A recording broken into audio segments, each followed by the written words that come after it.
Yes, sir, man. We're back at it again with another P5X video. Y'all know the vibes is, man. We finna go crazy with this one. In this video, we're gonna be going over the next 3 upcoming characters that's coming to P5X Global. Great news about these next 3 characters, though, because once they disappear, the entirety of version 1.0 will be done, and we'll be moving over into the second version of the game. And what I mean by that is, for the ones that have never played Gacha before, it's like anniversary units, and then we're gonna go through the entire like 2.0 life cycle of the game, right? So with these 3 characters, you definitely gonna want to stay tuned in because they crazy. I ain't gonna lie, they're moving different, bro. Yusuke is the first character that we're gonna go over. Before we dive into his kit, though, the 4 stars are gonna be on his banner are gonna be Kotane, Tomoko, Yukimi, and I'm not gonna lie, bro, they're mid. Like, don't pull. I mean, we don't pull on banners anyway for 4 stars.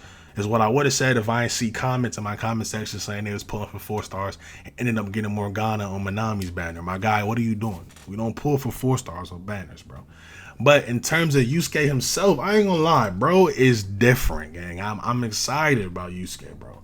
The first skill that we're gonna go over is called Chill Break. And for the ones I don't know, Yusuke is a 5-star ice character that's a part of the sweeper path. And my man's is a defense scaling character, which is pretty dope because I don't think we have any other defense scaling character, at least to my knowledge, in the game right now. And the first skill does 72% of his defense as ice damage to all foes with 100% base chance to inflict the main target for 2 turns. I don't know if you can select the main target. Of course, when Yusuke comes out, I'm going to be doing a video on him as well, and we're going to be doing some testing on him. So make sure you get on there and subscribe and stay tuned for that. But 100% base chance to inflict the main target with freeze, different. Now, his second skill is called Frost Slash. It's AoE just like the first skill, and it does 92% damage as defense to ice damage to random foes 5 times. Prioritizing foes have not been attacked yet. And when you have a shield, additionally increases skill damage by 30%. That's really nice. So you're going to be able to pair my mans with Leo. You're going to be able to pair him with the Navigator Miyu because they be putting shields on people. It's nice, beautiful synergy. The other half of the skill says that it decreases skill damage by 60% when attacking the same foe, up to a maximum of 20%. Excuse me? Decreases the skill damage by 60% when attacking the same foe, up to a maximum of 20%. So the first thing I want to say is, why are we decreasing the skill's damage? Like, is that not mid, y'all? Like, I feel like that's kind of mid. I ain't gonna lie. Because, like, I feel like it's very counterintuitive, bro. Because, like, when you have a shield on you, right, you do 30% more damage with the skill. But when the skill attacks the same foe, it does 60% less damage. Like, it's very different damage numbers going to be all over the screen, right? The buff itself counteracts itself. You know what I'm saying? Because when you have the 30% damage buff from a shield, the skill is going to decrease it by 60. So you're losing 30, right?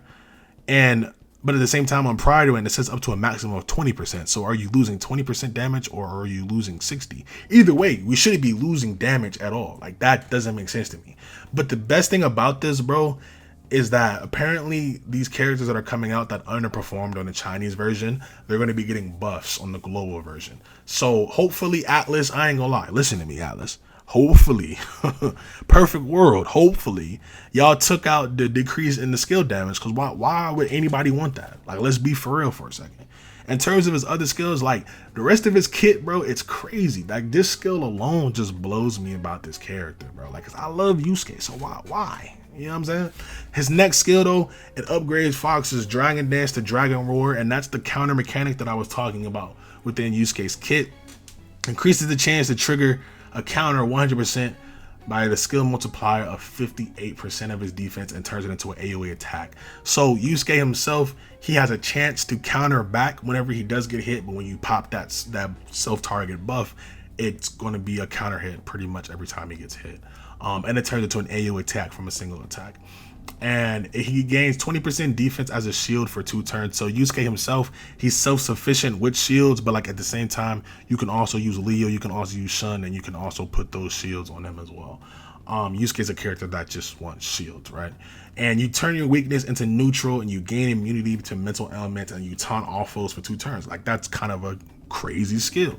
His next skill is AoE, does 178% as ice damage to all foes, and increases the chance to trigger Dragon Dance by 35%. So he has one skill that buffs the chance of his Dragon Dance, which I'm assuming is the crit, or not the crit, the counter, I'm sorry. Which I'm assuming is the counter, and of course, like I said, we're going to be doing more testing whenever Yusuke comes out so we can know what these skills mean with actual visual gameplay. In terms of his 2 active skills, whenever Yusuke has a shield, he increases his damage by 7.5% for 2 turns, up to 6 stacks. And his other skill, when using a shield, or when using skills that give shield, increase Fox's res pen by 20%. Now, for the people that do not know what res pen is, to me, in other games where I've played with res pen, let's just say, for example, a target is weak to like fire, right? If you use that skill that has like res pen, it increases everyone's damage by like 20%. Like it ignores the defense of the enemy, if that makes sense. Which is pretty dope. Like that's a really, really, really cracked skill, right? Res pen is something that's really good. I'm not gonna go over Yusuke's duplicates because I feel like 100% a lot of people are just gonna keep the character at 1 copy. And whenever we get the tutorial on Yusuke, I'm going to be going over his weapon in that video as well. So make sure you stay tuned for all that. And of course, we're going to be going over the next character. The next character that we're going to go over is Miss Queen herself. We have Makoto Nijima. Now, the 4-star are going to be on Makoto's banner. We have Chizoku. She's a new 4-star nuking character, if I do remember correctly. It's going to be her first implication in the game. We have Shun, and then we have Kayo as well. Of course, very, very, very solid 4 stars. Nothing wrong with any of those 4 stars. They're really good. In terms of Makoto Nijima herself, Miss Queen, her first skill is an AoE targeting skill that does 83% attack as nuke damage to random foes 5 times, prioritizing foes that have not been attacked yet. That's kind of like Yusuke. I hope that she doesn't have like a damage reduction for the foes that have not been attacked yet, right? Only deals 20% of damage to the same target. Yo, are we actually serious, bro? So if Makoto hits the same target twice, or more than 2 times, it only deals 20% damage to the same target. But when Yusuke does it, he gets a loss in damage. Are we serious, gang? Triggering. Oh my gosh. I can't even think straight, bro, because like, what are they doing, bro? This is nothing wrong with Makoto, but like that Yusuke thing still has me blown, bro, if y'all can't tell. Triggering a technical if the main target has any elemental ailment deals an additional 29% as nuke damage, and there's a 100% base chance to inflict the main target with radiation. So Makoto herself, she's gonna be throwing out these nuclear attacks and be inflicting radiation on the battlefield, and it's gonna be nice. You know what I'm saying? Makoto, I wish they would have did this with Yusuke, bro. I still can't get over that, bro. I hope that buff for him is crazy. The second skill for Makoto is a single target heal. Restores 52% attack to HP. So basically, like, it just scales off of Makoto's attack, but it restores HP to the ally, if that makes sense. It increases your own attack by 48% until the end of the turn and gains 2 stack of tenacity, and additionally gains more stack of tenacity based on the number of elemental ailments on foes. So I'm basically seeing that Makoto, she's going to be in like an ailment focused team. So like Lufel and On, right? They mainly be trying to put the burn ailment on people. So stuff like that, like Makoto, I feel like could slot in that team. Or even if you want to use like Makoto and Leo, right? Excuse me. Or even Makoto and Chizoku. Like Chizoku's a 4-star nuking character as well. So I feel like those characters will all kind of have a nice synergy. In terms of her next skill, it's called Nuclear Blast. It's a single target ability. Deals 210.6 attack percent as nuke damage to 1 foe. That's a lot of damage. I ain't gonna lie. Trigger technical if the target has any elemental ailment, and deals an additional 39% as nuke damage. Gains 2 stacks of tenacity. Under Iron will upgrade this skill to Fusion Overload.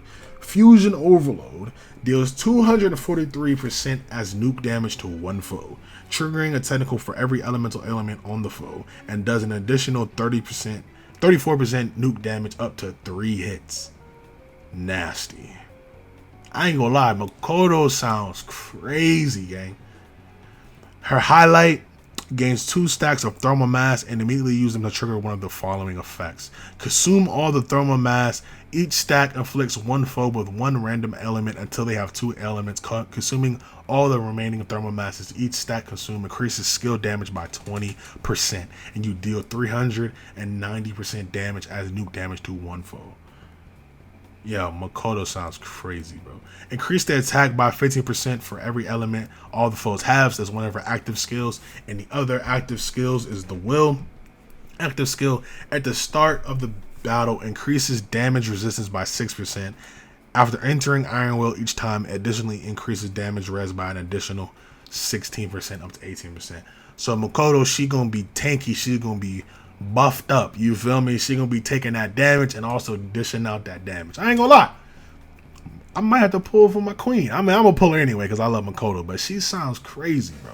Let me know how y'all feel about Makoto down below. Like I said in the previous section, I'm not going to be going over any of the duplicates because I just want to keep them A0 because I feel like that's more realistic for a lot of people that are watching this video.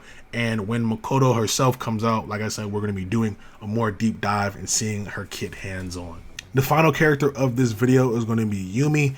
Now, in terms of Yumi, she's our first 5-star navigator, and the 4 stars on her banner is going to be Kiyoshi, Tomoko, and Motoha. Now, Yumi herself, she's a very, very easy character to explain. She has this cocktail mechanic. Prideone's not saying what the cocktail mechanic is, but I assume with her, maybe she's a bartender or something like that.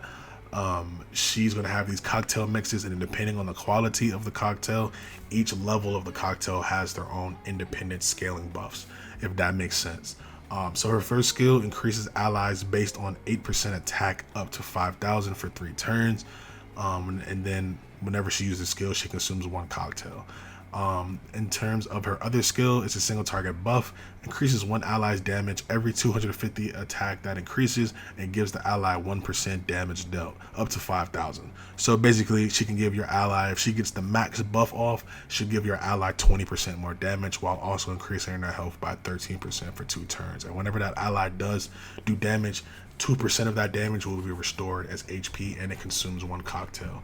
In terms of her third attack, it consumes all of the cocktails based on the main target's element, and each premium, deluxe, premium mix, and rough mix, that's the cocktail's names, triggers the following effect at 120% for premium, 100% for the premium mix. The first premium is premium deluxe, and the second one is premium mix, and the third one is the rough mix, and that's at 50%. And increases all allies' elemental damage, and every 250 attack that the ally gets a 1% damage buff up to 5,000, so that's another 20% damage bonus for 2 turns. The main target also gains 1.2x more damage bonus. So I know I'm throwing a lot of numbers out to y'all, gang, so y'all just gonna want to stay tuned for her video, because when visually you're gonna want to see this, right? And then her final, or her active skills, I'm sorry, is increases all ally stats by 20% of her persona stats. And I think Phoebe is the name of her. No, her persona is called Urania, but Phoebe is Yumi, right? That's just her code name. The next active skill, after adding an ally to the team, increases elemental damage by 4%. And the final active skill, at the start of battle, randomly gain 3 flavor based on an ally's element, and that's kind of like how her cocktail mechanic gets to going. So that's Yumi. If you're excited for any of these characters, let me know down below in the comment section. I'm gonna be making independent videos for each one of these characters, breaking them down, talking about should you pull for them, skip them, all that great gotcha stuff. So make sure you get on there, subscribe, and stay tuned. Other than that though, I guess TLDR, I ain't gonna lie, I'm still a little tilted about that Yusuke kit, but hopefully, right, Atlas, they do something about that in this buff that they're gonna be giving Yusuke. But other than that though, Makoto, she sounds insane. Super excited for Makoto. And then Yumi's like, whatever, I'm not gonna lie, gang, 100% you're just gonna want to wait for Futaba, right? When Futaba comes, like, she's gonna be crazy, right? She's gonna be a navigator as well. I'm gonna be skipping Yumi for Futaba. So yeah, other than that though, I'll catch you on the next video. I'm out.